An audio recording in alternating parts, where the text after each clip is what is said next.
Bienvenidos a un nuevo programa de A Ciencia Cierta. Con la doctora Inés Morent estábamos conversando de la importancia que tienen las vacunas. Y fundamentalmente, en esta época que empiezan las clases, es trascendente de que uno tenga las vacunas al día. Y realmente muchos de ustedes conocen por sus pediatras, sus centros de salud, las vacunas que habitualmente se aplican, pero quisiéramos hacer algunas reflexiones y comentarios sobre las mismas. Primero, la BCG es una vacuna contra las complicaciones que puede dar la tuberculosis y se da en un solo momento, que es cuando el chico nace. Exacto. Quiere decir que después de que pasa el mes, habitualmente ya no se vuelve a dar, como se daba antes, otra dosis más. Eso cambió en el calendario. Exactamente. El otro asunto importante es qué pasa con la hepatitis B. Bueno, la hepatitis B es una vacuna que el niño no sale de la sala de parto sin la primera dosis de hepatitis B, ¿no? Exacto. Ustedes saben que la hepatitis B es una vacuna que se dan 3 dosis, es una vacuna que está en el calendario nacional no solo para los chicos, sino también para los adultos. Y lo que tenemos que destacar, que la hepatitis B se transmite sexualmente 100 veces más fácil que el HIV y que entonces es importante que uno esté protegido.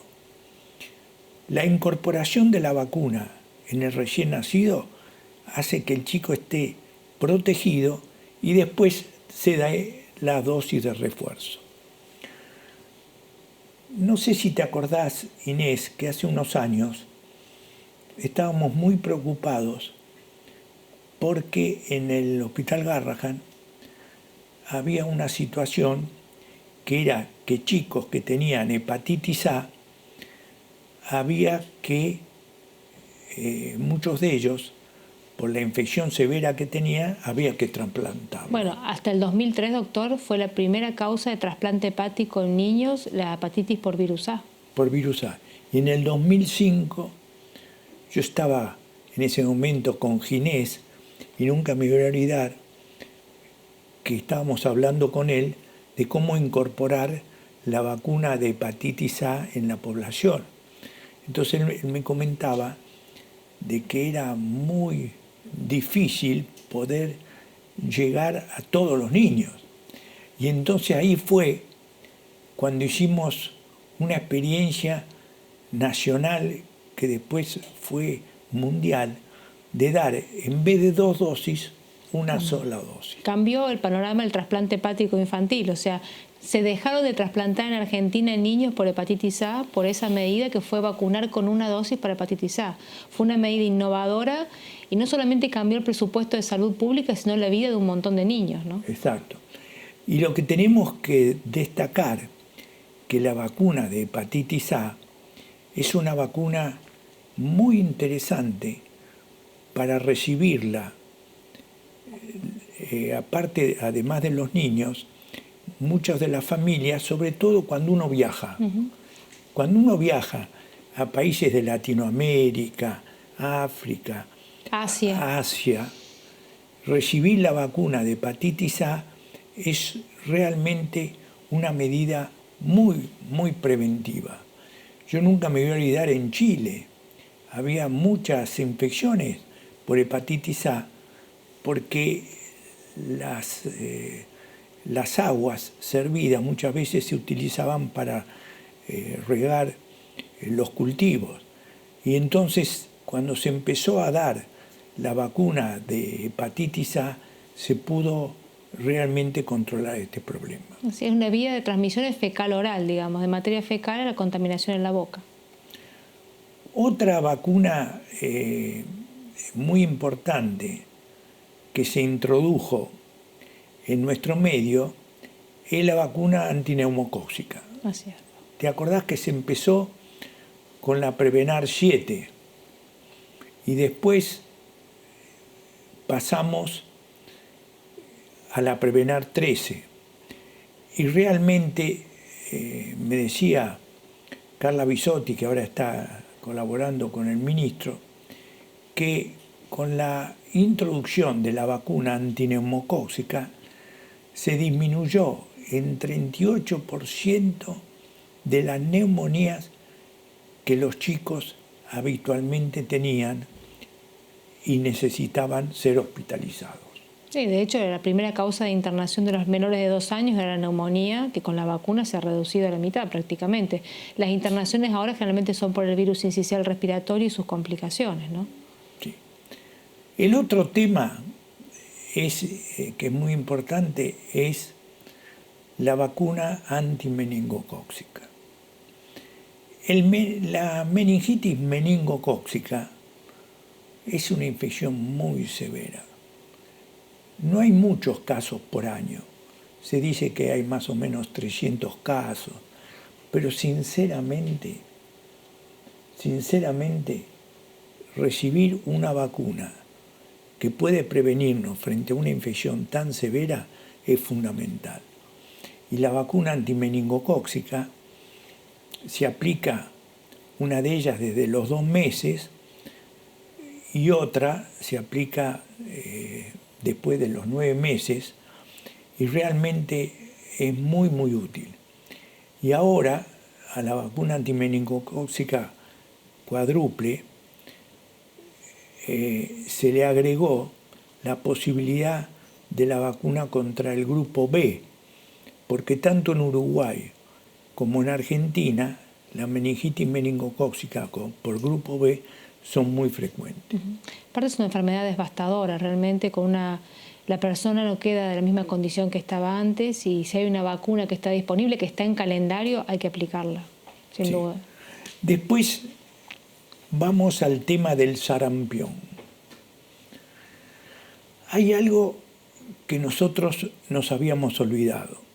Yo que tengo años y he comenzado a trabajar como pediatra, nunca me voy a olvidar en la década del 60 que yo estaba trabajando en Ledesma, en Jujuy, y cuando veíamos sarampión, veíamos una enfermedad infecciosa que muchas veces se complicaba. 1 de cada 1000 hacían encefalitis. Gravísima. Bravísima. Gravísima, sí. Y muchos hacían neumonías muy severas. Y entonces, nosotros nos habíamos olvidado porque desde hacía más o menos 18 años no teníamos. Y prácticamente del año 2000, doctor, que nos veíamos sarampión en Argentina. ¿Y ahora qué pasó? Bueno, ahora lo que ha sucedido es que se han reducido las tasas de vacunación y el contacto con el virus ha hecho que esta enfermedad, que es muy transmisible, de muy alta transmisibilidad, mucho más que el coronavirus y que la gripe, a las personas que no están vacunadas o aquellas que han perdido un poco de potencia de los anticuerpos, se han infectado. Han desarrollado la enfermedad, que es una enfermedad que tiene una erupción de triple catarro, le decimos nosotros, porque en los ojos, en la boca, en la piel, pero que puede tener complicaciones muy serias como en el pulmón, la neumonitis, o la más temida, que es la encefalitis viral por sarampión, ¿no? Sí. En estos momentos hay un gran interés de incrementar la vacunación, pero uno se encuentra con grupos antivacunas. Y lo que más me preocupa, Inés, es que vos no sabés la cantidad de sarampión que hay en países de Europa y en Estados Unidos, por estos grupos antivacunas, que son personas fanáticas que consideran que la vacuna es una herramienta nociva para la población. Entonces, nosotros quisiéramos destacar que todos tenemos que revisar qué antecedentes tenemos de haber recibido la vacuna contra el sarampión. Todos los que nacieron del 65 para atrás no tienen problema porque están protegidos, pero del 65 para adelante hay que revisarla. Y sobre todo, en estos momentos está la gente que viaja, tiene que revisar la vacuna de los niños y tiene que pretender vacunarse. ¿Qué vacuna se aplica contra el sarampión en el adulto joven? La triple viral o la doble viral, digamos. Y la ventaja de eso es que en 10 días tienen anticuerpos. Exacto. Y la triple viral tiene una gran ventaja, Inés. Protege contra el sarampión, la rubiola y la papera. Y fundamentalmente, la protección contra la rubiola ha sido fundamental para evitar la rubiola en el embarazo, que realmente era un problema importante. La principal causa de sordera tiene que ver con la rubiola, que es una enfermedad que no se nota. ¿Sí? En resumen, mis queridos amigos, tengamos al día las vacunas de los chicos, sobre todo ahora que empiezan las clases. Revisemos las vacunas nuestras y hagamos un trabajo muy intenso y muy importante para incrementar la vacuna contra el sarampión. Yo creo que si hacemos este tipo de actividades, vamos a recordar a la Organización Mundial de la Salud, que siempre nos dice que el agua potable y las vacunas fueron las herramientas más importantes para disminuir las enfermedades y las muertes en la población. Así es, doctor. Muy bien, Inés, creo que con esto queda claro el mensaje que queremos transmitir y me parece que la última reflexión sería: vacunémonos. Vamos a hablar de algunos problemas oculares y vamos a pedir que nos presenten el video del doctor Kaufer sobre el tema de las cataratas.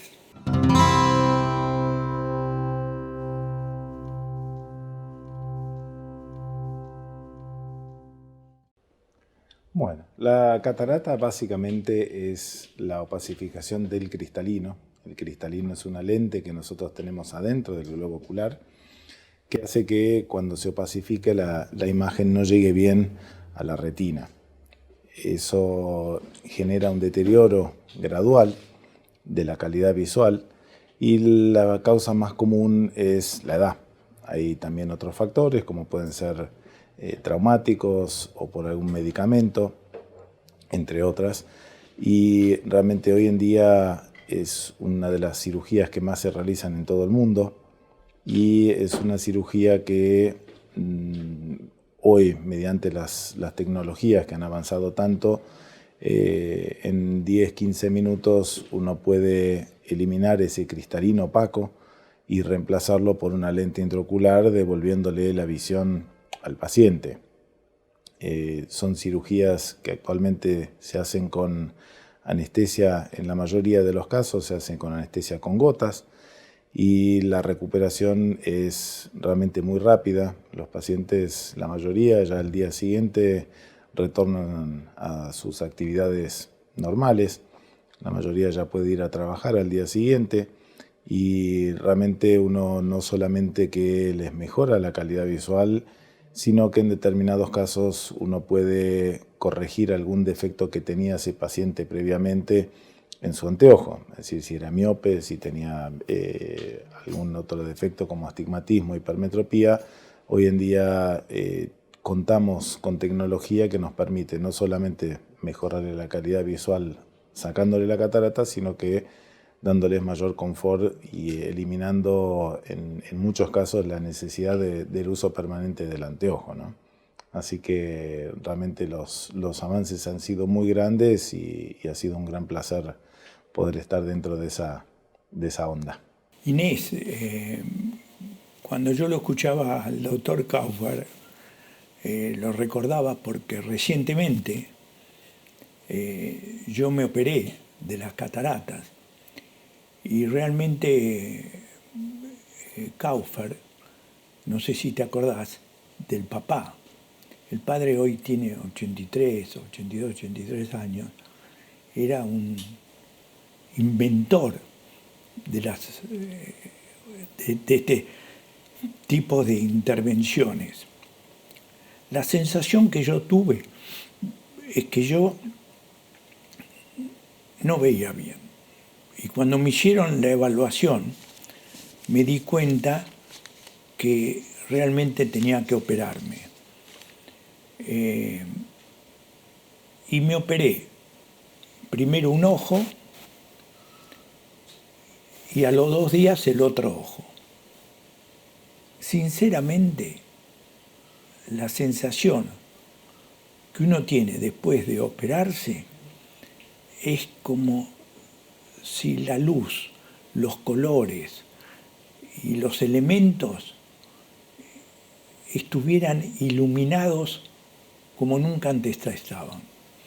Y realmente a mí me resultó, primero, muy fácil, por el procedimiento como él lo describía, que es de un par de minutos.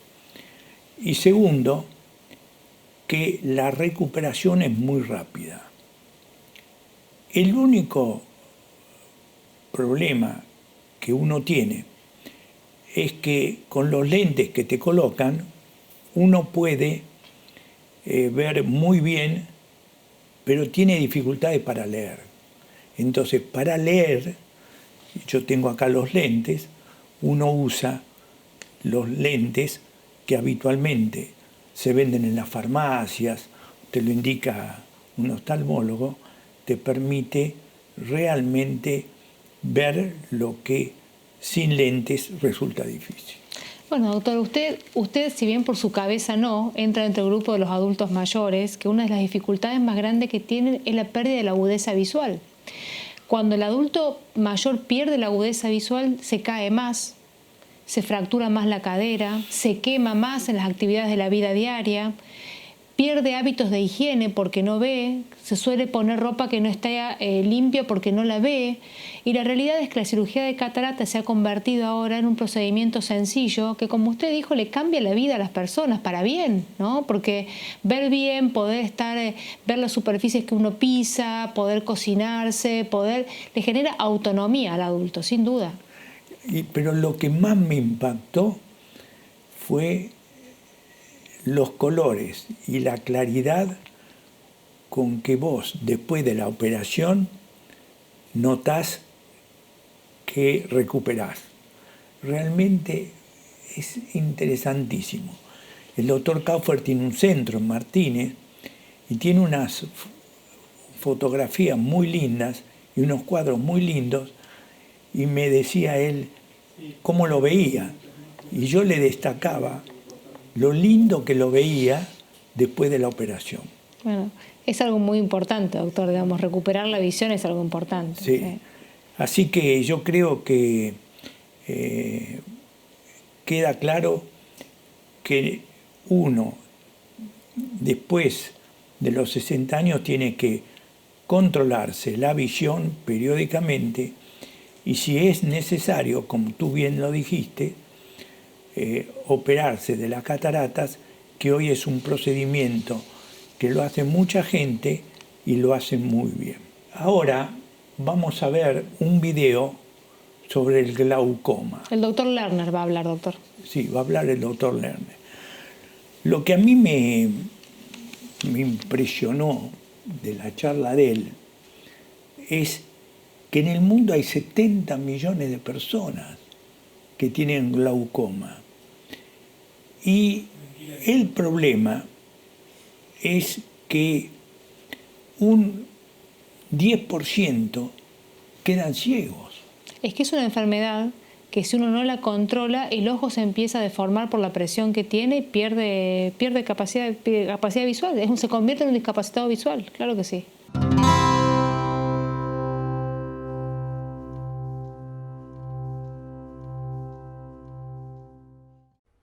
Usted podría tener una enfermedad capaz de dejarlo ciego sin que se dé cuenta. Esa enfermedad se llama glaucoma Y la noticia mala es que existe.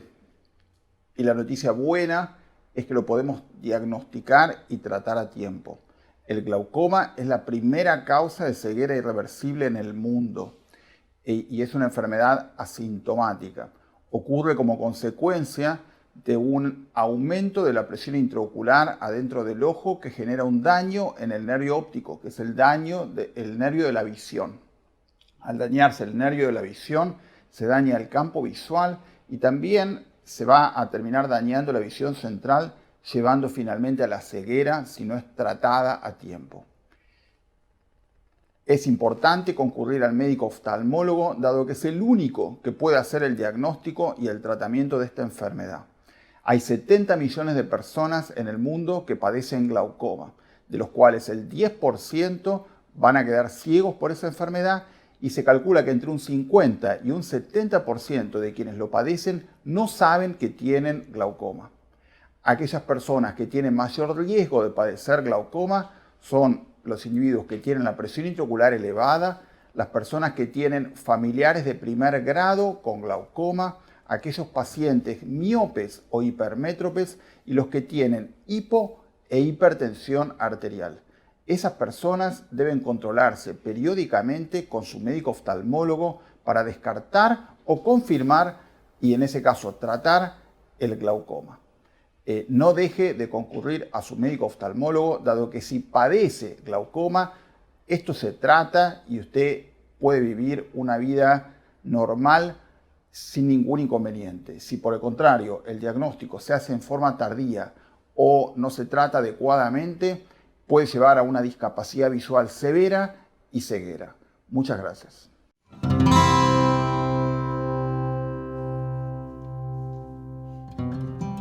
Muy claro. Clarísimo. Sí.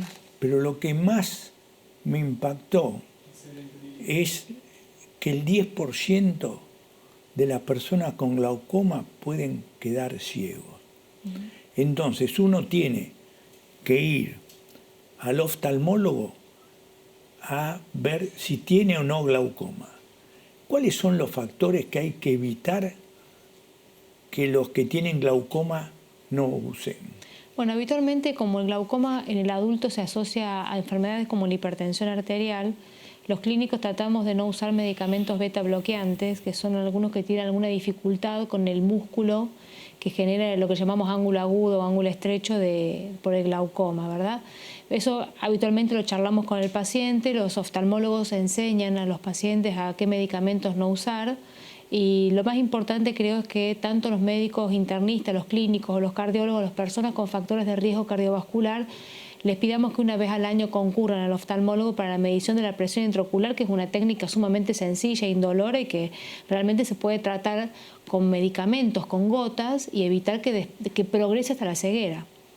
Inés, hay un tema que siempre me pareció importante destacar, que las personas que tienen glaucoma se les recomienda que no usen corticoides. ¿Por qué es eso? Eso es porque aumenta la presión, sube la presión arterial y la presión intraocular, pero no es un tratamiento habitual usar corticoides en un glaucoma, ¿no? Entonces, mis queridos amigos, yo creo que con estos 2 videos hoy hemos aprendido 2 cosas que ojalá las recordemos.